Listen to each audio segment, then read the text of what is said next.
के हो सुगौली सन्धि? कसरी भयो सुगौली सन्धि? इतिहासको कालो दिन। मेची र महाकाली बीचको वर्तमान भूगोल रहनुको कारण अर्थो केही नभई अंग्रेजले पुरै नेपाल लिन नचाहेर हो। सुगौली सन्धिका विषयमा आज तपाईहरूलाई हामी छर्लङ्ग पार्ने प्रयास गर्दैछौँ। त्यसैले प्रत्येक नेपालीले यो खबर ध्यान दिएर सुन्नुहोस् र हेर्नुहोस्। यो समाचार सक्दो सेयर गरेर साथ पनि दिनुहोला।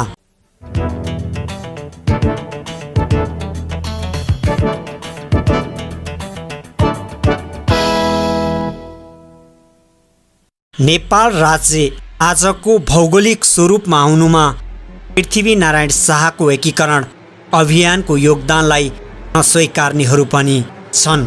ठुलो राज्यको राजा हुने मोह वा अन्य जुनसुकै उद्देश्यले राज्य विस्तार गरेका भए पनि इतिहासको अध्ययन र लेखाजोखा गर्दा बृहत नेपाल राज्यका जन्मदाता पृथ्वीनारायण शाह नै हुन्। नेपाल एकीकरण पुरा हुने भनेपछि विभिन्न वीर वीरङ्गनाले गरेको योगदान महत्त्वपूर्ण छ। विक्रम सम्मत 1916 मा दरबे शाहले लिग्लिकोट राज्य खडा गर्दै गोर्खा राज्य स्थापना गर्नु नेपाल राज्य निर्माणको जग थियो। जुन विक्रम सम्मत 1914 मा प्रधानमन्त्री जङ्गबहादुर राणाले बाँके, बर्दिया, कैलाली र कञ्चनपुर फिर्ता ल्याएपछि पुरा भएको हो। आजको भन्दा विशाल स्वरूपमा रहेको नेपालको लागि सन् 1816 मा भएको सुगौली सन्धि भने विडम्बनाको रूपमा छ। सन् 1814 देखि 1816 सम्म भएको युद्धपछि बेलायतको इस्ट इन्डिया कम्पनी र नेपाल सरकारबीच सन्धि भएको थियो। त्यसबाट नेपालले मेचीदेखि पूर्व र महाकालीदेखि पश्चिमको तराई र पहाडको धेरै ठुलो भूभाग गुमायो। यसको फाइदा भारतलाई भयो। अंग्रेज प्रशासित भारतसँग नभई इस्ट इन्डिया कम्पनीसँग युद्ध भएका कारण यसबारे भारतलाई चासो छैन र नेपालको पीडा पनि उसलाई थाहा छैन। हाम्रो इतिहासले हामीलाई वीर भने पनि अंग्रेजसँगको युद्धमा नेपाल नराम्ररी पराजित भएकै हो। मेची र महाकाली बीचको वर्तमान नेपाल रहनुको कारण अंग्रेजले पुरै नेपाल लिन नचाहेर नै हो। युद्धको तयारी र सामर्थ्यको हिसाबले सुगौली सन्धि हुनु अघिको 15 दिनभित्रै अंग्रेज फौज काठमाडौँलाई दखल दिन सक्षम थियो। तर अंग्रेज नेपाललाई आफ्नो साम्राज्यमा गाँस्नुभन्दा पखेटा काटिएको चरा जस्तै बनाउन चाहन्थ्यो। त्यसै अनुसार उसले युद्ध लड्दा लड्दा हत्तु भएको नेपालबाट ठुलो भूभाग लिने गरी सुगौली सन्धि गर्यो। त्यसबाट केही भूभाग गए पनि हालको नेपाल बच्यो। अंग्रेजसँगको युद्धमा नेपाल पराजित भएर सन्धि गर्नुपर्ने अवस्थामा आउनुका पछाडि मुख्य कारण यी हुन सक्छन्। 1. दरबारमा निर्णायक शक्ति राजा गिरिवाण युद्ध विक्रम शाह नाबालक थिए। त्यसपछिको शक्ति भाइ भारदारहरू थिए। मुख्य रूपमा बस्न्यात पाडे र थापा खलक बीचको गुट, मारकाट र षड्यन्त्रका कारण राजनीतिक स्थिति भयावह थियो। राजा रणबहादुर शाहको हत्यापछि नव उदयमान शक्तिका रूपमा मुखियार काजी भीमसेन थापाको बोलबाला सुरु भयो। राज्य सञ्चालनको विषयमा पुराना भारदारहरूसँग उनको धेरै मतभेद हुन्थ्यो। सोही क्रममा अंग्रेजसँग युद्ध गर्ने या नगर्ने विषयमा विवाद भयो। पुराना भारदारहरू विशेष गरी हात हतियारको अभाव भएकाले युद्धको विपक्षमा थिए। तर भीमसेन थापा भने युद्ध गरी अंग्रेजलाई तह लगाउने पक्षमा रहे। अन्त युद्ध गर्ने निधो नै भयो। राष्ट्रिय तहको युद्धमा जाँदा भारदार बीच कार्यगत एकता नहुनु ठुलो कमजोरी थियो। 2. युद्ध लड्न नेपाल आर्थिक रूपमा सक्षम थिएन। त्यसअघि चीन तिब्बतसँगको युद्धमा ठुलो क्षति र खर्च बेहोर्नु परेको थियो। तिब्बतसँगको व्यापारले देशको आर्थिक अवस्था ज्यादै बलियो थियो। जुन युद्धपछि समाप्त भयो। अर्कोतर्फ राज्य एकीकरणको क्रममा सन् 1809 सम्म काँगडामा युद्ध लड्दा ठुलो धनराशि खर्च भएको थियो। 3. युद्ध सामग्रीको कमी पराजयको अर्को कारण बन्यो। अङ्ग्रेजसँग आधुनिक हात हतियार थिए भने नेपाली पक्षसँग भरुवा बन्दुक, खुकुरी, घुयेत्रो, साना तोप, धनु, ढाल, तरबार जस्ता परम्परागत हतियार थिए। 4. समानुपातिक रूपले युद्ध सामग्रीको व्यवस्थापन नहुनु अर्को कमजोरी थियो। महाकालीदेखि गढवालसम्मको युद्धमा लड्ने कमान्डरहरूले स्थानीय जनताबाट कर असुलेर र घर लौरी सिपाही झिकाएर युद्ध सञ्चालन गरे। यसको कारण के थियो भने उक्त क्षेत्रमा लड्ने सैनिक कमान्डरहरू बहादुर शाह पक्षका र भीमसेन थापाका विरोधी थिए। कुमाऊका प्रशासक चौतारा बमशाह र गढवालका प्रशासक बडा काजी अमरसिंह थापासँग भीमसेन थापाको राम्रो सम्बन्ध थिएन। उता बुटल पूर्व मोरङसम्म भने भीमसेन थापाका भाइ भतिजाले युद्ध सञ्चालन गरिरहेका थिए, जसलाई नेपाल सरकारको सक्दो आर्थिक सहयोग र युद्ध सामग्रीको व्यवस्थापन थियो। परिणामस्वरूप बुटवलदेखि मोरङसम्म नेपालले सफलता पायो। महाकालीदेखि पश्चिम कुमाऊ र गढवाल क्षेत्रमा पहिलो चरणमै अङ्ग्रेजको जित भयो। 5. राष्ट्रियताको भावना नभएको सैन्य शक्तिका कारण पनि युद्धमा हानि पुग्यो। विशेष गरी महाकाली पश्चिमको नेपाली फौजमा करिब 10% खाटी नेपाली र 90% स्थानीय कुमाऊली र गढवाली फौजी थिए। उनीहरूमा नेपाली हौँ भन्ने भावना जागृत भएकै थिएन। चर्को कर तिर्नुपर्ने र जबरजस्ती सेनामा भर्ना हुनुपर्दा तिनमा राज्यप्रति वैरभाव थियो। त्यसमा पनि अङ्ग्रेजको दुष्प्रचारका कारण उनीहरू नेपालको विरोधी बन्न पुगे। 6. दर्जानी सन्तुलन नमिलाई सैनिक नेतृत्व बाँडफाँड गर्नु अर्को कमजोरी थियो। बुटवलदेखि मोरङसम्मका युद्धमा कर्णेल र जनरलहरूले नेतृत्व गरेका थिए भने महाकाली पश्चिममा काजी र चौताराले। जनरल भीमसेन थापाका भाइ भतिजाहरूले मात्र जर्नेल कर्नेल पाएका थिए। एउटै सेनामा जर्नेल ग्रुप र काजी ग्रुप बनाई युद्ध सञ्चालन गर्नुको साटो भीमसेन थापाले आफ्नो भाइ भतिजालाई पनि महाकाली पश्चिमको नेतृत्व दिएको भए मनमुटाव हुने थिएन। 7. बाटोघाटोको असुविधा र दुर्गमताका कारण पनि युद्ध नेपालको पक्षमा भएन। काठमाडौँदेखि गढवाल पुग्ने बाटो राम्रो थिएन। दूरी पनि करिब 350 कोस थियो। सबथोक मान्छेले बोकेर पुर्याउनु पर्थ्यो, जसले गर्दा काठमाडौँबाट पठाइएका खबर, चिठी र सरसामान पुग्न लामो समय लाग्दथ्यो। 8.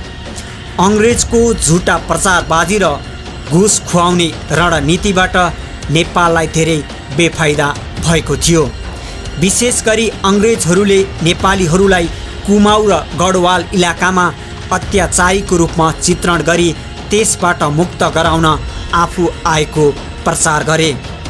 यस्तै नेपाल सरकारलाई सहयोग गर्ने स्थानीय राजा रजौटा, व्यापारी र सैनिक कमान्डरलाई प्रलोभनमा पारी आफ्नो पक्षमा ढल्काए, जसले गर्दा नेपाली सेनालाई रासन पानी जुटाउन, लडाकु भर्ती र खबर सङ्कलन गर्न धेरै सकस पर्यो। त्यसै गरी बमशाह र अमरसिंह थापाको इमान किन्न अङ्ग्रेजले विभिन्न प्रलोभन देखाए। अमरसिंहले त्यसलाई लत्याए पनि बमशाह फसे। कुमाऊ अङ्ग्रेजलाई छोडेर उनी डोटी फर्किए। अङ्ग्रेजहरूले युद्धभूमिमै नेपालीलाई घुस दिन थालेका थिए, जसका कारण हजारौँ गढवाल र कुमाऊली सेना भागेर अङ्ग्रेज फौजमा भर्ना भए। जनरल डेभिड अक्टरलोनीले नेतृत्व गरेको अङ्ग्रेज फौज दोस्रो चरणको युद्धमा हरिहरपुरगढी र मकवानपुरगढीतर्फ बढ्दा नेपालका हुलाकी लगायतका कर्मचारीहरूलाई घुस दिएर तिनकै सहयोगमा चोर बाटोबाट नेपालको इलाकामा हठात आक्रमण गरिएको थियो। 9. नेपालको अन्तर्राष्ट्रिय सम्बन्ध युद्धको लागि अनुकूल थिएन। युद्ध रणनीति प्रतिरक्षात्मक थियो। आक्रामक युद्धमा भन्दा प्रतिरक्षात्मक युद्धमा बाह्य सहयोगको खाँचो अझ बढी पर्छ। युद्ध थाल्नु अघि नै सहयोगका लागि विभिन्न देश र रजौटाहरूलाई पत्राचार गरे पनि कसैले जवाब दिएनन्। तिब्बतले नेपाललाई ठुलो दुश्मन मान्ने चीनसँग पनि भर्खरै युद्ध भएकाले राम्रो नजरले नहेर्ने र नेपाल एकीकरणको सिलसिलामा सीमा निर्धारण हुन नसकेर बङ्गालका नवाब, अवधका नवाब तथा पन्जाबका राजा रणजित सिंहले पनि अतिक्रमणकारीका रूपमा हेर्थे। 10. अङ्ग्रेजले विभिन्न दिशाबाट हमला गर्नु पनि नेपालको लागि दुर्भाग्य थियो। पश्चिम गढवालदेखि पूर्वमा टिस्टा नदीसम्मको करिब 500 कोसको दूरीमा अङ्ग्रेजहरूले विभिन्न स्थानबाट हमला गर्यो, जसको प्रतिकार गर्न नेपालले आफ्नो फौज र युद्ध सामग्री विभिन्न माध्यममा छरेर राख्नु पर्यो। परिणामतः प्रतिरक्षात्मक स्थानहरू कमजोर भएर अङ्ग्रेजलाई जितको आधार बन्यो। निको नहुने घाउ। 31 अक्टोबर 1814, 17 कार्तिक 1871 नाला पानीबाट सुरु भएको नेपाल र अङ्ग्रेज बीचको युद्ध 26 फेब्रुअरी 1816, 17 फागुन 1872 हालको सिन्धुली जिल्लाको हरिहरपुर गढीमा अन्त्य भयो। प्रस्तावित सम्झौता पत्रमा राजा गिर्वाण युद्ध विक्रम शाहबाट लाल मोहर लागेपछि नेपाल कम्पनी सरकार बीच हस्ताक्षर भयो। नेपाल सरकारको तर्फबाट बुझाउनु पर्ने सम्झौता पत्रको एक प्रति नेपाली पक्षका वार्ताकार टक्साई चन्द्र शमशेर उपाध्यायले 4 मार्च 1816, 23 फागुन 1872 मकवानपुर लगेर लेफ्टिनेन्ट कर्नेल पी ब्राई शाहलाई बुझाएका थिए। यही सम्झौता पत्र नेपालको इतिहासमा सुगौली सन्धिको नामले बिजाइरहने घाउ बनेर बसेको छ। नेपाल युद्धमा धेरै नटिक्ने अनुमान गर्दै कम्पनी सरकारले 2 डिसेम्बर 1815, 19 मक्सिर 1872 सन्धिको मस्यौदा गरिसकेको थियो। हरिहरपुर गढीमा 3 दिन बसेर मकवानपुर पुगेको अङ्ग्रेज फौजले काठमाडौँ खाने आकलन गरेपछि नेपाल सन्धिका लागि तयार भयो। प्रस्तावित सम्झौता पत्रमा राजा गिर्वाण युद्ध विक्रम शाहबाट लाल मोहर लागेपछि नेपाल कम्पनी सरकार बीच हस्ताक्षर भयो। नेपाल सरकारको तर्फबाट बुझाउनु पर्ने सम्झौता पत्रको एक प्रति नेपाली पक्षका वार्ताकार टक्साई चन्द्रशेखर उपाध्यायले 4 मार्च 1816, 23 फागुन 1872 मकवानपुर लगेर लेफ्टिनेन्ट कर्नेल बी ब्राड शाहलाई बुझाएका थिए। यही सम्झौता पत्र नेपालको इतिहासमा सुगौली सन्धिको नामले बिजाइरहने घाउ बनेर आएको छ। यसैबीच दक्षिण पश्चिम भारतको मरहट्टा शक्तिसँग कम्पनी सरकारको किचलो सुरु भयो। आफू विरुद्ध मरहट्टा शक्ति र नेपाल सरकार नमिलुन् भनेर ब्रिटिस सरकारले रणनीति बुन्यो। त्यस अन्तर्गत उसले आफ्नो नियन्त्रणमा रहेका नेपालका अधिकांश तराई क्षेत्र फिर्ता दिने सम्बन्धी प्रस्ताव 8 डिसेम्बर 1816, 25 मक्सिर 1873 नेपाल सरकार समक्ष पठायो। त्यसै अनुसार ब्रिटिस सरकार र नेपाल सरकार बीच सम्झौता भयो। उक्त सम्झौतामा तिरहुत तथा सारण क्षेत्रका विवादित भूभाग विक्रम सम्मत 1869 देखि कम्पनी सरकारको नियन्त्रणमा आएपछि अन्यलाई बक्सिसमा दिएका जमिन बाहेकका भूभाग फिर्ता हुने उल्लेख थियो।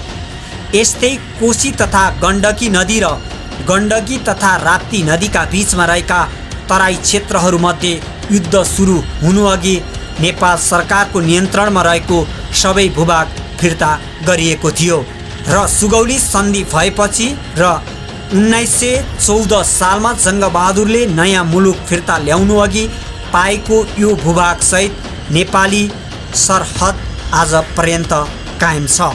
हामीले आज प्रस्तुत गर्यौं कसरी भयो सुगौली सन्धि। इतिहासको त्यो कालो दिनको विषयमा। यस विषयमा तपाईहरूलाई के कस्तो लाग्छ आफ्नो प्रतिक्रिया कमेन्ट बक्समा दिनुहोला। हामीले यो समाचार तयार पार्दासम्म विभिन्न अनलाइन पत्र पत्रिकाको साथ र सहयोग लिएका छौँ। त्यसको लागि हामी आभार प्रकट गर्न चाहन्छौँ। जय नेपाल।